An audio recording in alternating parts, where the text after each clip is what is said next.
Oi, pessoal, tudo bom? Eu sou o Eduardo. Hoje eu vou apresentar para vocês um seminário sobre o Stanley Jordan, o músico revolucionário estadunidense, guitarrista, pianista, um ser humano incrível chamado Stanley Jordan. Então vamos lá. Começando então aqui, ele nasceu em Chicago, Illinois, no dia 31 de julho de 1959.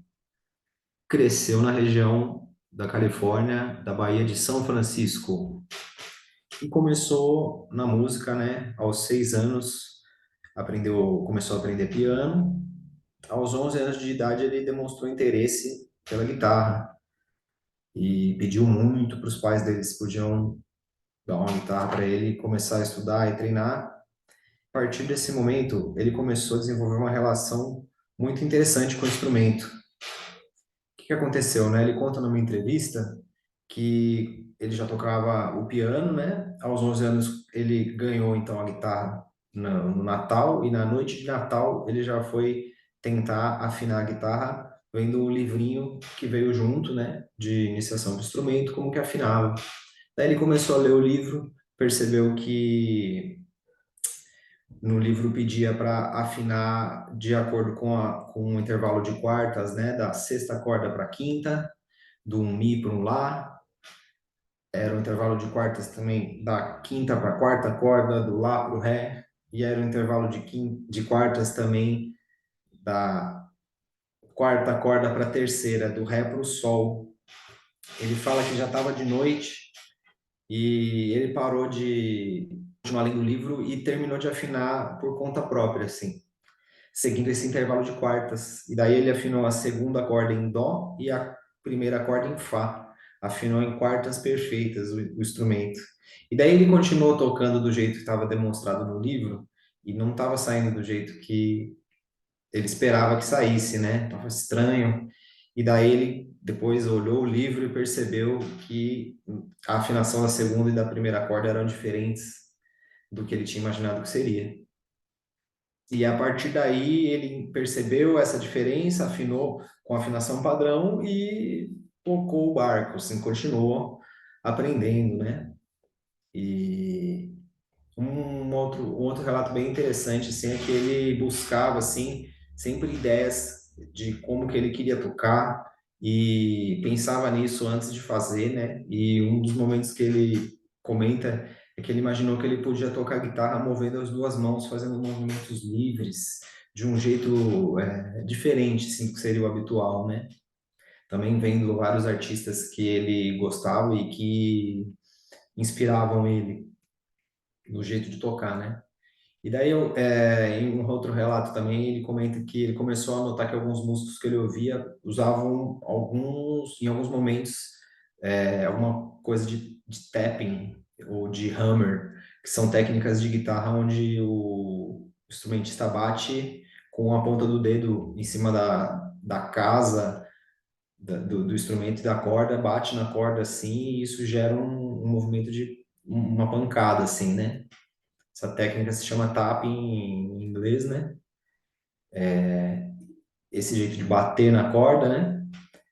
Ele ficou maravilhado com isso e começou a pensar na possibilidade de colocar isso e desenvolver e tocar com as duas mãos também, podendo tocar usando as duas mãos mais livremente do que se ele fosse tocar só paletando ou só tocando com os dedos na mão direita e fazendo as posições da mão esquerda, né? Daí, depois de 5 anos tocando com a afinação padrão, que é Mi, Lá, Ré, Sol, Si e Mi, ele passou a usar a afinação das quartas perfeitas, daí conscientemente, né?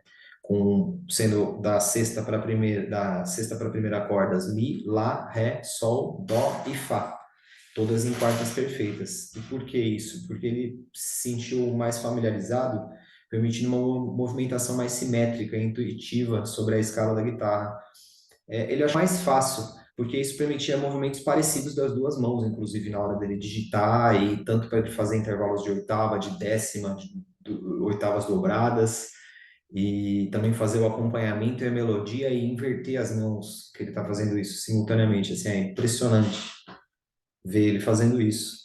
E com esses elementos de formação, né, ele é ainda muito jovem, passou nesse processo depois de mudar o jeito de afinar e começar a tocar diferente, né? Ele participou, começou a desenvolver uma maneira inovadora de tocar, era muito impressionante ver o que o cara estava fazendo. Um cara jovem tocando desse jeito. E essa técnica que ele batizou de touch technique é uma maneira de pressionar as cordas desse jeito que eu comentei, simultaneamente os dedos das duas mãos, trazendo muito da mecânica que ele usaria para tocar um piano, mas digitando no braço da guitarra, né? E ele toca batendo nas cordas com os dedos das duas mãos, alternando melodia e acompanhamento, podendo mudar também a direção do que ele está fazendo, tocar mais de um instrumento. Ele toca com uma guitarra no stand e uma guitarra na correia, e também toca guitarra e piano simultaneamente, e inverte a mão para solar e fazer a harmonia, assim, é impressionante. Esse tipo de jeito de tocar quebrou barreiras estéticas e técnicas, expandiu as características as timbrísticas do instrumento, né? As características de timbre, de tipo de som que ele podia tirar. E isso foi muito interessante, porque o começo da carreira dele, ele menciona que foi difícil, até ter espaço, porque era tão diferente o jeito dele de tocar e de se apresentar, que muitos dos lugares de jazz às vezes não aceitavam, né? Talvez aquela visão um pouco mais tradicional. E no começo foi muito difícil, ele chegou a tocar na rua, e ser músico na rua, tocar com um pessoal assim, de diferentes formações e localidades, até ele passar a ter uma visibilidade maior na indústria e daí ser saudado como um grande músico, né, inovador que ele é, né?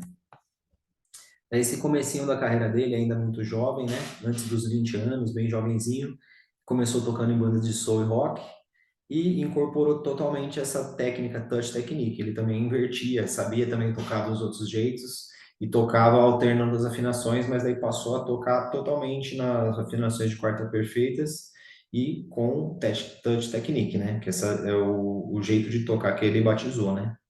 Aí, aos 17 anos, ele ainda é estudante da high school, lá, jovenzinho, ganha o primeiro lugar no Reno International Jazz Festival em Reno, Nevada. E depois, em 1981, com 22 anos, ele concluiu o bacharelado em música e música digital pela Universidade de Princeton, em Nova Jersey.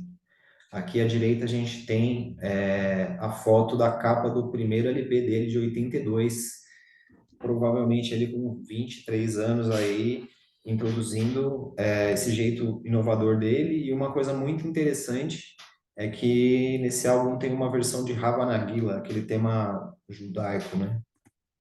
Vamos lá. Daí, seguindo aqui, a partir do momento que ele passa a ter um reconhecimento mundial, foi durante esse período na Universidade de Princeton, ele se apresenta com nomes como Quincy Jones, Benny Carter, Dizzy Gillespie, Michael Urbaniak, entre vários, né? Isso começa a colocar ele no centro das atenções. E a partir daí, ele assina um contrato com a Blue Note, a lendária gravadora de jazz, o selo, né? Que estava passando por um processo de reentrada no mercado, introduzia o Stanley Jordan como uma jovem entidade contemporânea do jazz, né? Trazendo uma nova cara, trazendo com força assim o investimento. E isso foi muito interessante. Vocês vão ver lá para frente também o que rolou. Bom, tem uma frase aqui do presidente da Blue Note na época, né, falando a respeito do estilo do Stanley e comentando um pouco do jeito que ele já tocava nessa época, que ele era músico de rua, que ele era um jovem que fazia arranjos e tinha todo esse jeito de tocar e de usar o instrumento diferente, né? Ele comenta assim: você escolhe músicas populares mais recentes e toca como se fossem standards. E daí ele passou a entender que esse jeito dele de tocar, ele usava essas músicas que eram do repertório dele, dos amigos dele, do pessoal que cresceu com ele colocava esse repertório da mesma maneira que outros guitarristas apresentavam temas clássicos, né? Aquelas velhas músicas assim tradicionais do jazz. Ele entendeu que não era uma característica comum no jazz, né? Fazer isso que ele estava fazendo. Mas dessa foi uma grande proposta.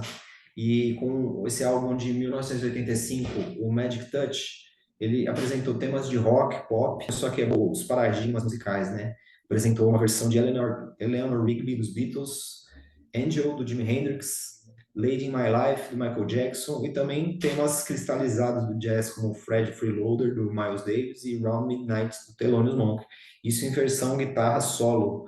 E esse álbum, o Magic Touch, bateu o recorde. Ele ficou por 51 semanas no topo da parada jazz da Billboard.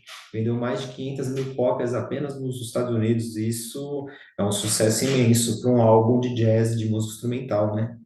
Rendeu também 2 indicações ao Grammy e o reconhecimento mundial do Stanley Jordan. Ele chegou a fazer aparições em filmes e também apareceu em vários programas ao vivo a partir desse momento, né? Virou uma febre.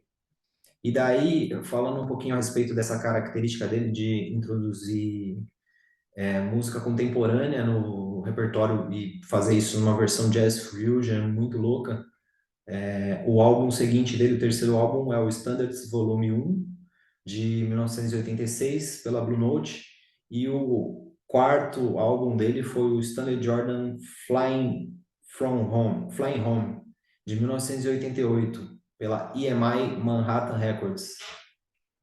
E vamos falar um pouquinho dessas características dos álbuns aí, ó. As músicas de autores como Jimi Hendrix, Stevie Wonder e Bob Hebb merecem ser respeitadas como são os estándares de jazz clássicos antigos. Essa foi uma característica que ele absorveu e botou muito bem definido nos próximos álbuns dele, né? E passou a incorporar esse repertório, e isso, incorporar esse repertório começa a se tornar um padrão definitivo para o gênero que ficou conhecido como jazz contemporâneo. E lembrando que aqui a gente está falando de 1986, então esse foi o começo do que viria a inspirar no futuro outros gêneros e subgêneros que viriam depois, como o neo soul, que também faz esse tipo de coisa, né? Enfim, um exemplo da história aí. E daí no álbum seguinte ele segue com essa concepção de jazz fusion, agregando outros elementos do rock, pop e das modernidades.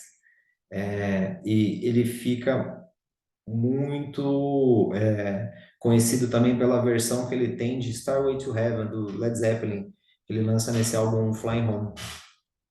São músicas que trazem muito destaque, né, para ele. Daí, seguindo na carreira dele, ele lançou vários álbuns que foram absorvendo esses elementos, apresentando músicas autorais dele, misturado com temas de jazz. Às vezes ele seguia mais um tema mais tradicional, mas sempre ele acabava colocando uma ou outra música que era música popular. Tem versões ao vivo, né? E a gente vai comentar um pouquinho de como foi isso na carreira dele, porque daí isso trouxe esse reconhecimento do jeito dele de produzir a carreira dele, né, ao lançar os álbuns. Nos trabalhos seguintes ele seguiu fundindo gêneros, né? No álbum de 1990, o Cornucópia, ele faz uma versão do tema do Marvin Gaye, What's Going On, traz versões ao vivo de temas clássicos de jazz, né, do jeito tradicional, mas daí ele expande mais as barreiras estilísticas, com gravações com vários overdubs, artifícios digitais e gravações multidimensionais, assim, começa a pintar uma doideira no som,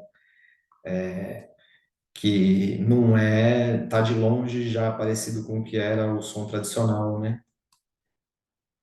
E daí em 94, com o Bolero, traz o destaque para a música Charmeleon do Herbie Hancock, uma versão dele ali toda noventeira, associado também, começa a associar a música erudita nesse balaio musical que ele traz com a versão do Bolero de Ravel, que traz timbres eletrônicos, timbres, né, batidas eletrônicas, influência da música africana, latina, grooves, ambiências espaciais e sintetizadas, timbres da era do industrial e do digital. Então, é assim, é uma mistureba mesmo, a partir do momento que começa a juntar toda essa virtuosidade dele tocando a guitarra e apresentando um repertório e com elementos diferentes, né, trazendo modernidade.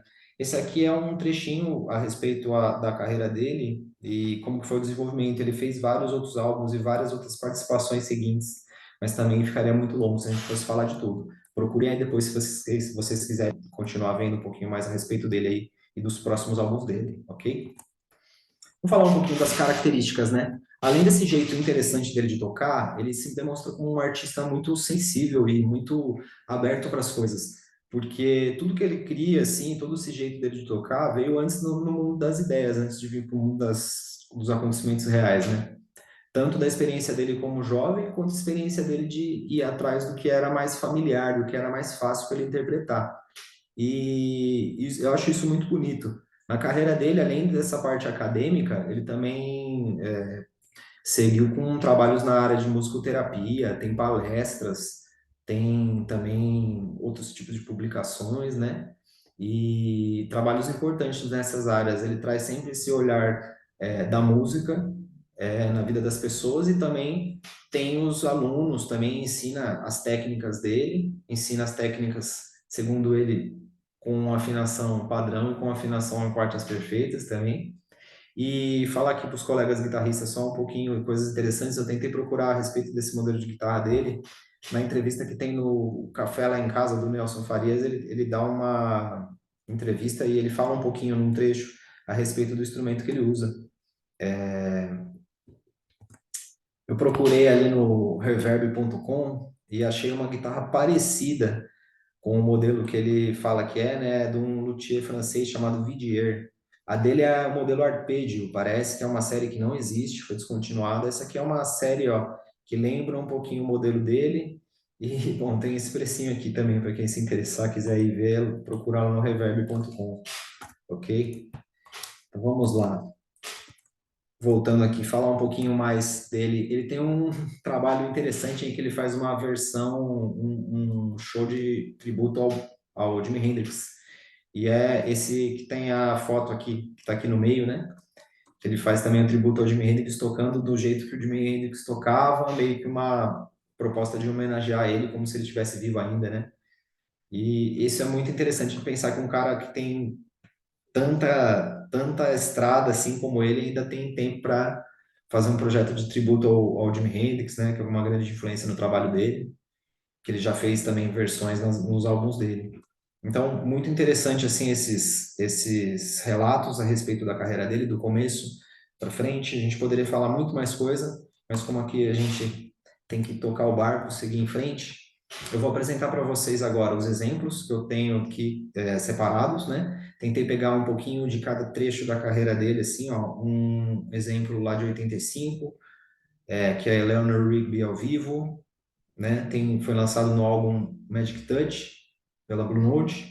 Tem também do álbum Cornucópia de 90 pela Blue Note, tem o Impressions, eu vou colocar uma versão ao vivo também deles tocando, a música do Coltrane, né? E também temos aqui, ó, depois da carreira mais para frente, um álbum que chama State of Nature, que tem músicas muito legais. Um exemplo ao vivo dele tocando a música Song for My Father, que é assim impressionante. Ele toca guitarra e piano simultâneo e depois inverte a mão tocando harmonia e melodia. É muito bonito. Então, esses vão ser os exemplos que eu trouxe para vocês hoje. Na sequência, depois dos vídeos, eu vou colocar as referências bibliográficas e discográficas. E eu queria agradecer vocês por assistirem até aqui. Tamo junto.